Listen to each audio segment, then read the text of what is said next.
साथीहरू मैले आज लोटो किनिसकेको छु। यो लोटो चाहिँ 100% पर्छ नि, त्यही भएर अहिले म यहाँ आजै रातारात फर्किने प्लेन टिकट काट्न जाँदैछु। अब यो पर्यो 100% पर्यो, छोरो भोलि नेपाल पुग्न पनि सक्छ होइन। कोही साथीहरू महेन्द्रले हामीलाई खबर नगरिकन नेपाल फर्क्यो भनेर चाहिँ गुनासो नगर्नु होला। यही भिडियो मार्फत जानकारी गराउँछ। आज 100% पर्यो, म नेपाल पुग्ने भए। आधी मलाई नै आधी। अब जति कोरियामा हाम्रो भेट भयो आजसम्म भयो, भोलिदेखि म कोरियामा नहुनु पनि सक्छु। अब 100% हुँदिनँ नै, त्यही भएर अहिले पनि जानकारी गराएको छु।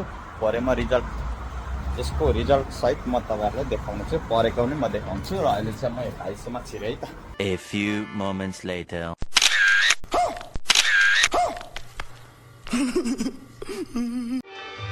उडायो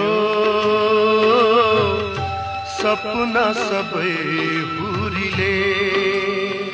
हेलो साथी, भोलि कहाँ जम्नु पर्ने हो? नेपाल जाने कुरा होइन नि, क्यान्सल गरेँ नि। साथीभाइको धेरै माया लाग्यो क्या। फेरि यसो एक मनले सोचेँ है, सँगैको साथी परदेशी साथीहरू कसरी अब छोडेर आफू मात्रै नेपाल फर्क्यौँ भनेर टिकटै पो क्यान्सल गरेँ।